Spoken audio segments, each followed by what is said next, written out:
Hello students, today we are going to discuss about topic horse cart problem.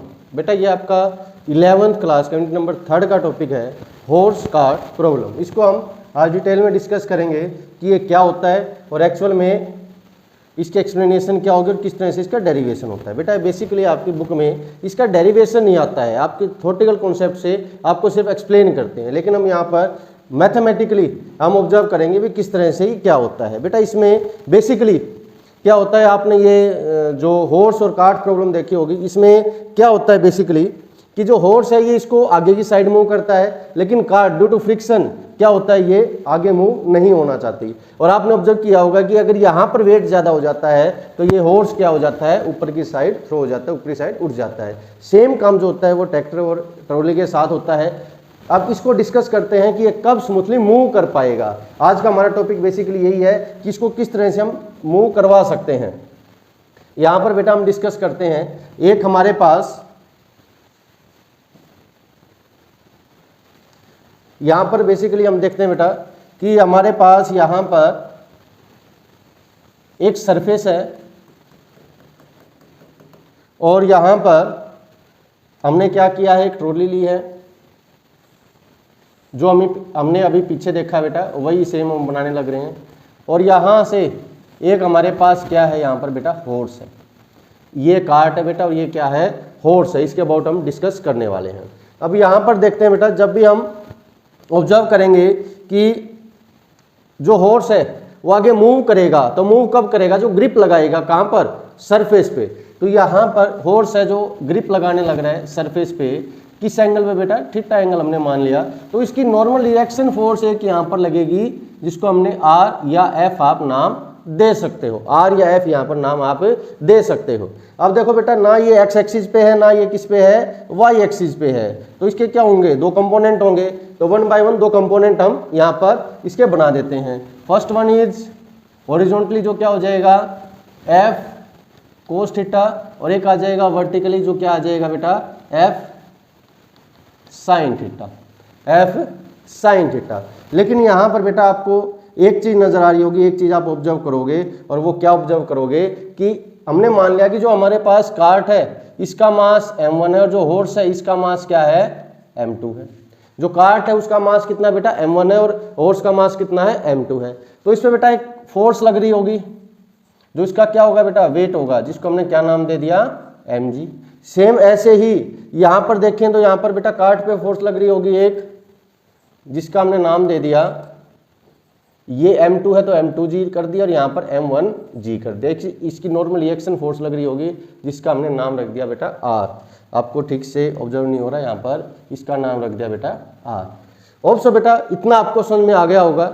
अब देखो बेटा actual में होता क्या है, ये जो हॉर्स है ये इसको आगे की साइड मूव करता है, आगे की साइड मूव करेगा तो क्या होगा, इस पे टेंशन लगेगी, टेंशन मीन्स खिंचाव, इस रस्सी में क्या होगा बेटा, खिंचाव होगा, तो ये क्या होगा, टेंशन टी लगेगी। लेकिन जो कार्ट है ये क्या होगा, इस पे फ्रिक्शन लग रहा होगा, क्या लग रहा होगा बेटा, फ्रिक्शन स्मॉल एफ हमने यहाँ पर डिनोट कर लिया, ये क्या लग रहा होगा, इस पे फ्रिक्शन लग रहा होगा। फ्रिक्शन के कारण ये आगे जाना नहीं चाहती होगी और यहाँ पर फिर से एक टेंशन आ जाएगी टी। ये बेसिकली बेटा इसका स्ट्रक्चर डायग्राम है। उम्मीद करता हूं आपको समझ में आया होगा। अब देखो बेसिकली बेटा ये हमारे पास सिस्टम है और इसको कंप्लीटली मूव करवाना है, ये कब मूव करेगा, स्मूथली। अब यहां पर हम देखते हैं बेटा, here F sine theta is equal to weight और क्या हो जाएगा, m2g के इक्वल हो जाएगा। बेटा अगर ये इक्वल नहीं होंगे तो क्या होगा, जैसे मैंने आपको बताया था पीछे हॉर्स है वो आगे से क्या हो जाएगा, ऊपर उठ जाएगा, आगे से क्या हो जाएगा, ऊपर उठ जाएगा, क्योंकि पीछे क्या होगा, वेट ज्यादा हो जाएगा इसी कारण से। लेकिन हमने मान लिया कि वो इक्विलिब्रियम में है, वो स्टेबल है, और यहाँ पर एफ साइन थीटा क्या हो जाएगा, वेट के इक्वल आ जाएगा, m2g के इक्वल आ जाएगा। ये दोनों हमने क्या कर लिया बेटा, बैलेंस कर लिए। ऑल्सो आपको ठीक से समझ में आ गया होगा। सेम ऐसे ही यहाँ पर जो r है, जो ये नॉर्मल रिएक्शन फोर्स है किसके इक्वल हो जाएगी बेटा, W2 के, और यहाँ पर सॉरी Wm लिख रखा हमने, Wm के, और ये क्या हो जाएगा, m1g हो जाएगा। क्लियर है बेटा। अब हम देखते हैं इसको फॉरवर्ड और बैकवर्ड मोशन में क्या होगा। ये अप और डाउन वाले मोशन में मैंने आपको डिस्कस किया है। अब यहाँ पर बेसिकली बात करेंगे बेटा फोर्स ऑन कार्ट, कि कार्ट पे फोर्स कितनी होगी। तो यहाँ पर बेटा आपके पास दो फोर्स हैं, कौन कौन सी, एक तो ये, दूसरे वाली ये, तो क्या होगी, टी फोर्स होगी जो किस डायरेक्शन में होगी, फॉरवर्ड डायरेक्शन में होगी। किस डायरेक्शन में होगी बेटा, फॉरवर्ड डायरेक्शन में होगी। सेकंड हमारे पास एफ है फ्रिक्शनल फोर्स जो किस डायरेक्शन में होगी, बैकवर्ड डायरेक्शन में होगी। किस डायरेक्शन में होगी बेटा, बैकवर्ड डायरेक्शन में होगी। बट अगर ये आगे की साइड मूव कर रहा है तो net force on cart will be, net force कितनी हो जाएगी बेटा, हमने यहां पर F मान लिया, F डैश, और जो क्या होगा T माइनस एफ, क्या होगा बेटा, T माइनस एफ। अब मैंने T माइनस एफ ही क्यों किया, क्योंकि आगे मूव करने लग रही है, इसका मतलब ये T फोर्स ज्यादा है, ये फोर्स क्या है, कम है। मैंने ऑब्जर्व कर लिया, मैंने एग्जांपल लिया कि 5 न्यूटन फोर्स से ये आगे जा रहा है और 2 न्यूटन फोर्स पीछे लग रही है, तो क्या होगा बेटा 5 माइनस 2 3 न्यूटन फोर्स से इस पे क्या लगेगी, नेट फोर्स लगेगी जो इसको आगे लेके जाएगी। और यहां से अगर हम ऑब्जर्व करते हैं बेटा तो यहां पर इसका मास जो क्या हो जाएगा, m1 acceleration a is equal to T minus F. ये बेसिकली बेटा यहां पर आपके पास मैंने मान लिया इक्वेशन फर्स्ट आ गई। नेट फोर्स है जो यहां पर लगी है किस पे, कार्ट पे। सेम ऐसे ही हम यहां पर ऑब्जर्व करते हैं बेटा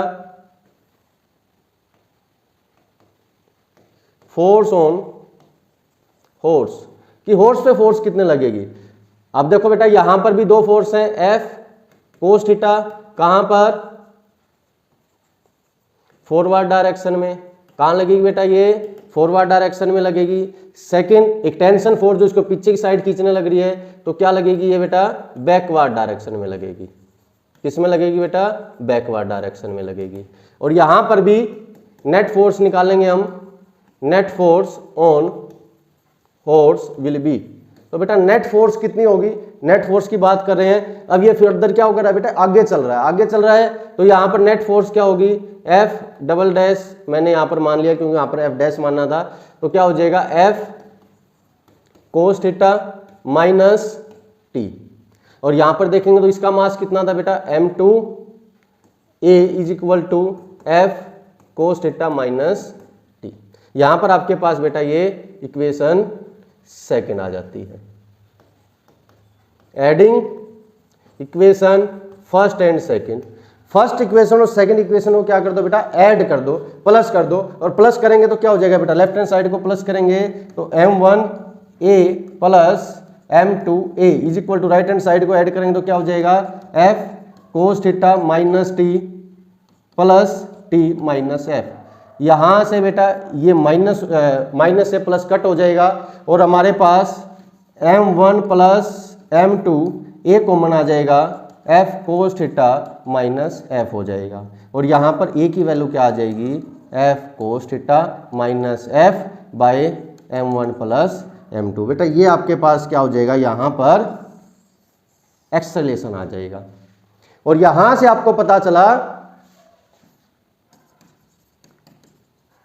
system will move if and only if f cos theta is greater than small f।